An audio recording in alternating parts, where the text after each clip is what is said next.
Step out of the vehicle. Now." The command cracked through the late afternoon air, sharp as the strike of a whip. Behind the wheel of the black SUV sat Marcus Reed, a black man in his early 50s. His clothes were plain, pressed slacks, a button-down shirt, a jacket worn soft from years of use. Nothing about him suggested luxury, except for the quiet power of the vehicle itself. To his right in the passenger seat was his daughter, Naomi Reed, a 12-year-old girl with big brown eyes, her backpack still at her feet after a long day of school.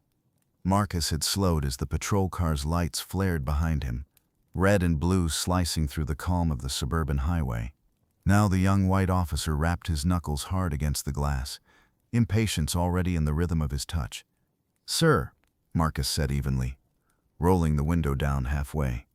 His voice carried no tremor, only the deep steadiness of someone who had been in tight corners before. "I don't believe I've violated any law."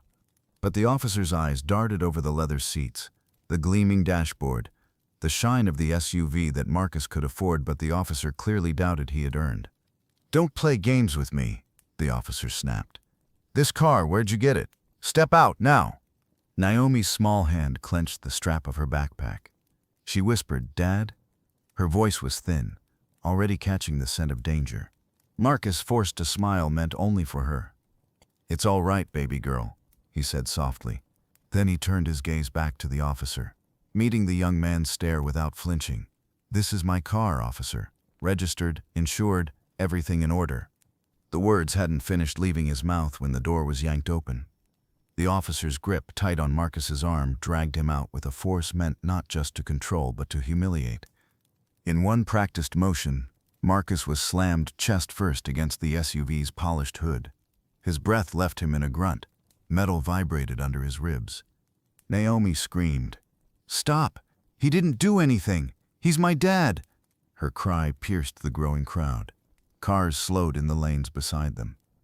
A few drivers pulled over, phones already lifted, recording the spectacle. The camera lenses magnified the imbalance. A middle-aged black man pinned under the weight of authority, a young girl powerless to protect him. Another officer, older but with the same pale skin and clipped certainty, moved toward the back of the vehicle. His flashlight beam swept over the upholstery, the floor mats, the glove box. Then he popped the trunk. Naomi craned her neck to see, heart pounding. "Dad."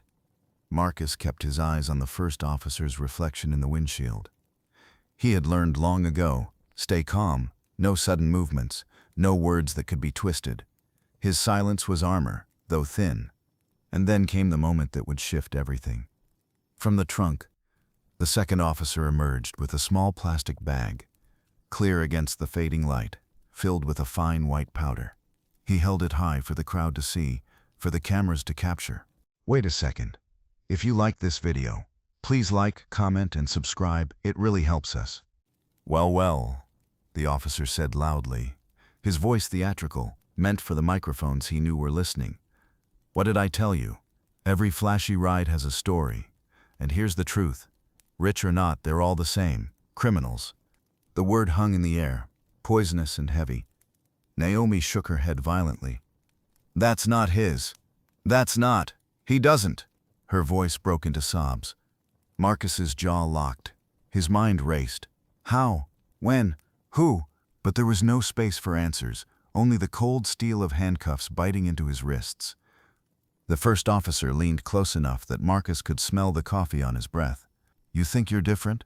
You think money or a shiny car makes you better? Nah, we know what you are."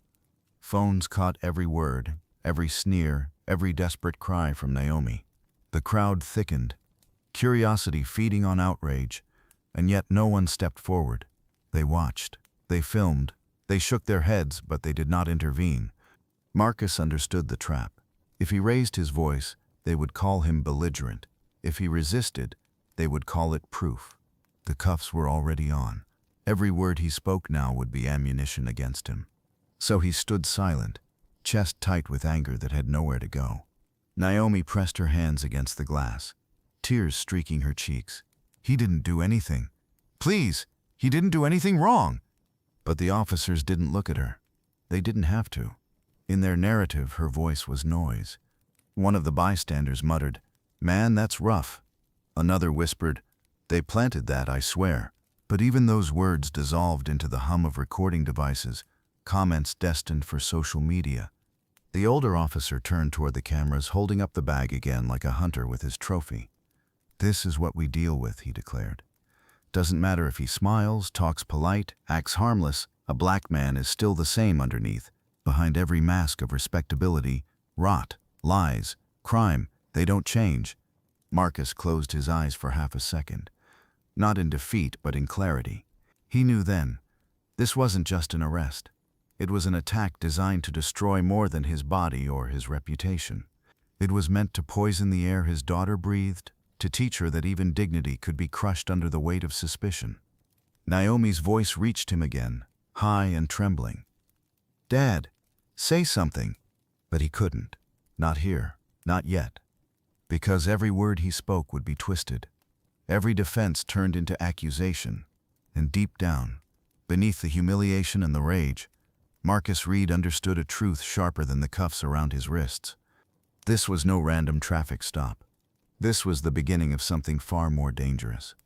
And the silence he held on to now, the silence that looked like surrender, was in fact his only weapon. The cameras zoomed in on his face. Calm, unreadable, but with a flicker in his eyes that hinted at storms to come. The SUV door slammed shut. The officers pulled him toward their cruiser. Naomi pounded on the window, her voice raw from screaming. "Please, he's innocent. He's my dad." No one answered her. The door closed. The engine roared.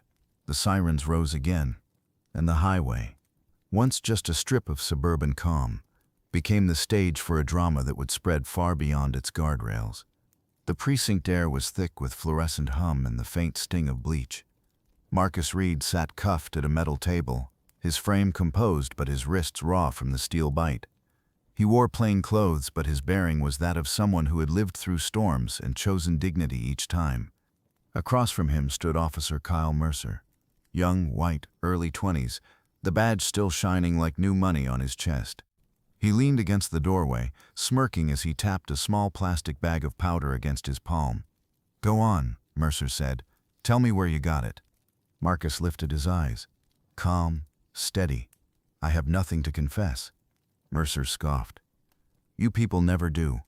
Put on a clean shirt, slide behind the wheel of a fancy car, and think the dirt won't show." From the hall another figure entered. Sergeant Tom Haynes, white, late 40s, heavy-set. A man whose belly spoke of years of authority sitting heavier than exercise. He tossed a file onto the table. "Here's the fact, Reed. That bag came from your trunk. Here's another. Your little girl's outside bawling her eyes out." Marcus's jaw tightened. He spoke evenly, each word measured. "My daughter has already learned more self-control than you've shown in the last 5 minutes." Mercer barked a laugh, too loud, glancing at Haynes for approval. "Self-control? From your kind? Please." Marcus refused the bait. "The law exists to separate suspicion from proof. Why don't you try it?" The sergeant leaned close, pen tapping on the folder. "We can make this long or short. Your choice." "I can't shorten what isn't true." Marcus kept his eyes steady. Inside, though, he saw Naomi, 12 years old, his daughter curled on the station bench, clutching her backpack as if it were armor. He could almost hear her voice. "Dad never lies. Dad keeps his word." He had promised her, and long before her, he had promised Evelyn, his late wife, "I will raise her with honor, even when the world makes that costly." Haynes exhaled like a man already bored. "Book him," he said. "Prints, photo, the works." Mercer's grin widened as he uncuffed Marcus from the table and relatched him for transport. "Up." Marcus rose without struggle. He had learned long ago on streets that judged him before they knew him, that resistance often fed the very machine designed to crush him. He walked as if every step were a choice he still owned. Down the hallway, Naomi spotted him. Naomi Reed, 12, black, small for her age, sat rigid on the plastic bench, eyes red from crying but still fierce with trust. She stood halfway, voice cracking. "Dad?" Marcus slowed. Mercer tugged his arm, but Marcus gave Naomi a steady nod. "I'm here." he said softly. She clung to the bars that lined the intake corridor. You didn't do anything wrong. I know it. Marcus drew a slow breath. Breathe, Naomi. 4 in, 4 hold, 4 out. Their ritual. He watched her shoulders rise, pause, fall, again, again. The tremor eased. Haynes rolled his eyes. Fingerprint room, let's go. They processed him like they'd processed 100 others. Ink pressed into lines, palms rolled against glass, a camera flash against a blank wall. The intake officer's voice was monotone. Occupation. Public servant, Marcus answered. Mercer chuckled. Put down self-employed. The guy thinks he's important. Marcus said nothing. The word judge sat on his tongue but remained unspoken. Timing mattered. A name declared too soon could become a shield or a target. They shoved him into a holding cell with a narrow bench and a toilet shielded by half a wall. A Latino man already there, Ray Alvarez, 30s, tired eyes, tattoos fading into his skin, studied him. Wrong place, wrong time, Ray asked, not mocking, almost sympathetic. Marcus sat. Sometimes the wrong place comes looking for you. Ray let out a short laugh. Ain't that the truth? Across the corridor, Naomi shifted closer. The guards letting her sit on a bench in view of her father. She pressed her forehead against the bars. Dad, I'm scared. Marcus leaned forward, his voice firm but gentle. Courage isn't about not feeling fear. It's about telling fear to sit in the corner while you do what you must. Her chin trembled, but she nodded. You always tell the truth.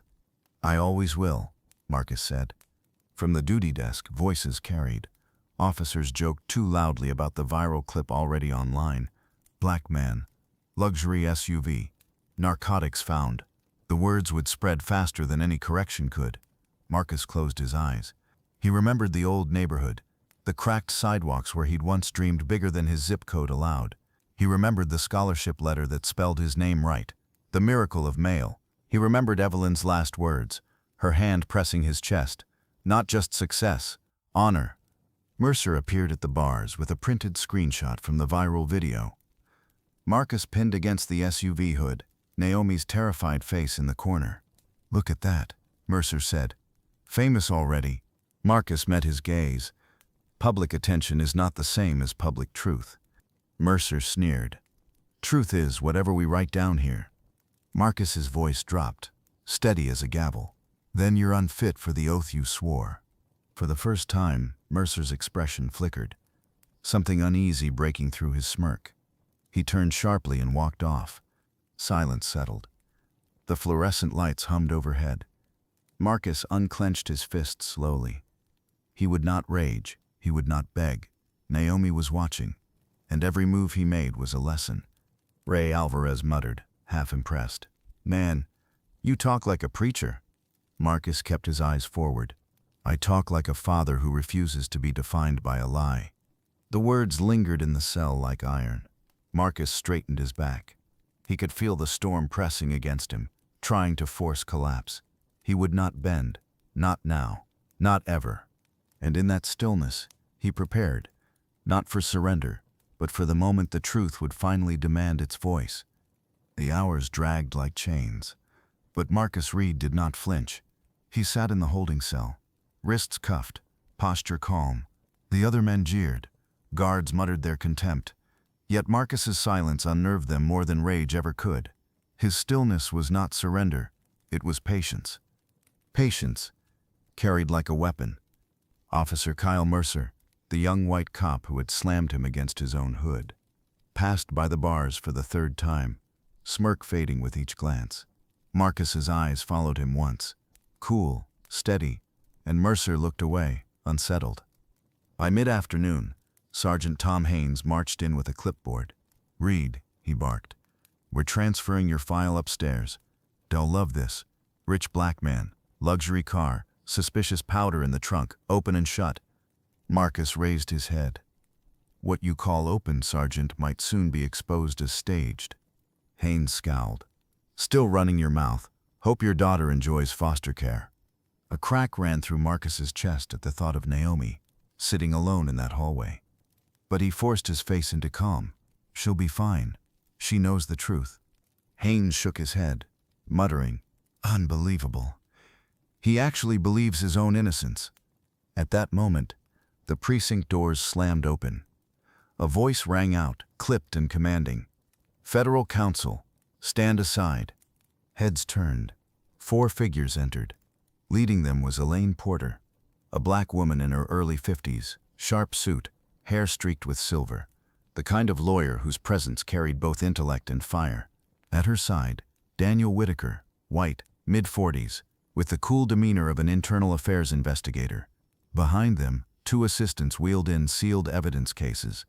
Elaine's badge flashed. "We're here on federal authority. Produce Marcus Reed immediately." The room froze. Haynes sputtered. "This is a local matter. He was caught."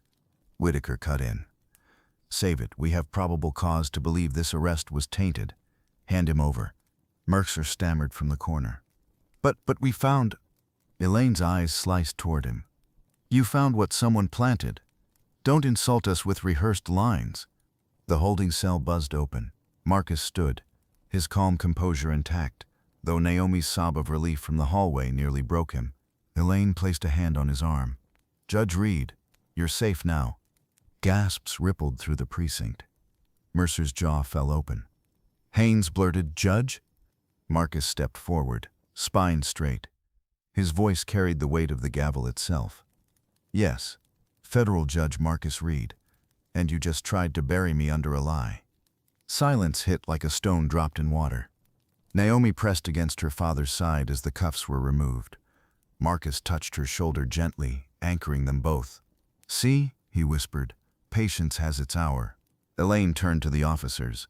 "We'll be reviewing every action taken here, starting with the so-called evidence." An assistant wheeled forward a monitor. On screen, grainy footage from a residential security camera flickered to life. Across the street from where Marcus had been stopped, the video showed the SUV, lights flashing, cops moving around it. Then, frame by frame, it revealed Mercer, his own badge gleaming, slipping a small bag into the trunk during his search. The room went still. Elaine froze the image. "Would you like to explain, Officer Mercer, why your hand is in the trunk depositing contraband?" Mercer's face drained of color. That could be doctored." Whitaker's voice cut sharp. "Chain of custody verified. Timestamp synced with precinct dispatch. You're done." Haynes tried to interject. "This doesn't prove Reed didn't—" Marcus stepped forward, voice firm. "Sergeant, what it proves is that you allowed a fabrication to masquerade as law, and you did it in front of a 12-year-old girl who begged you to listen." Naomi's small hand gripped his sleeve, trembling but fierce. Elaine's tone rose, ringing through the station. "This wasn't about one bag of powder. This was a setup, carefully timed. Judge Reed is overseeing an active corruption case, one that implicates law enforcement. Convenient, isn't it, that the very man leading the case would suddenly be smeared as a criminal?"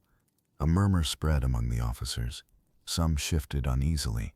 Others stared at Mercer, whose lips moved soundlessly. Marcus's voice grew like a rising tide. "You tried to destroy not only my name but my daughter's belief in justice.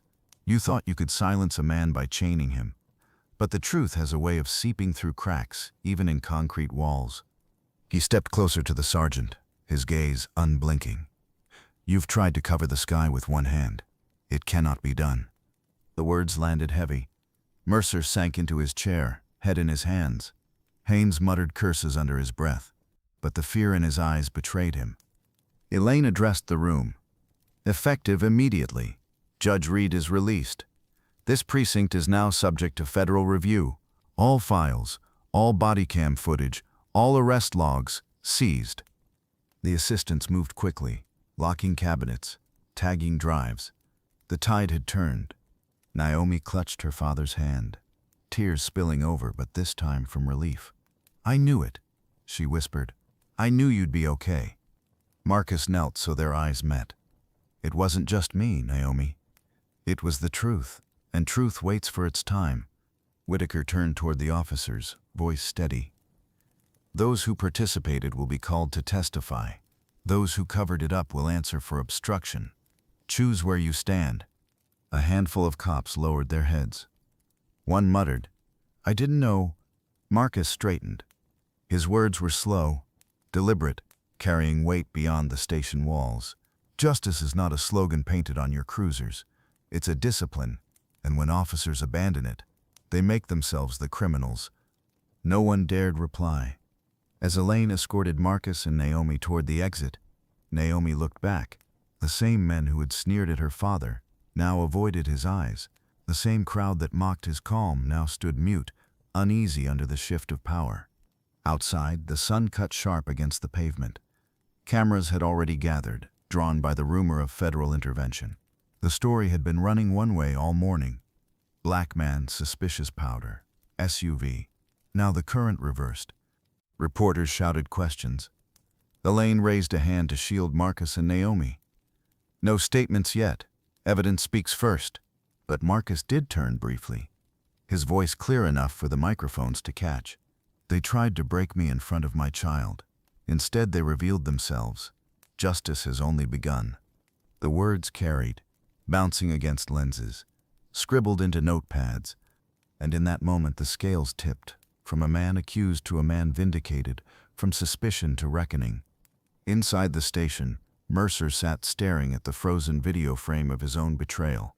Haynes paced the floor, sweat rolling down his neck. Around them, the machinery of federal oversight began to grind, slow but inexorable. Marcus walked Naomi to the waiting car, his palm steady on her back.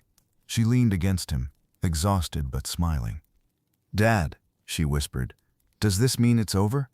Marcus looked ahead, gaze steady. "No, Naomi, this means it's beginning."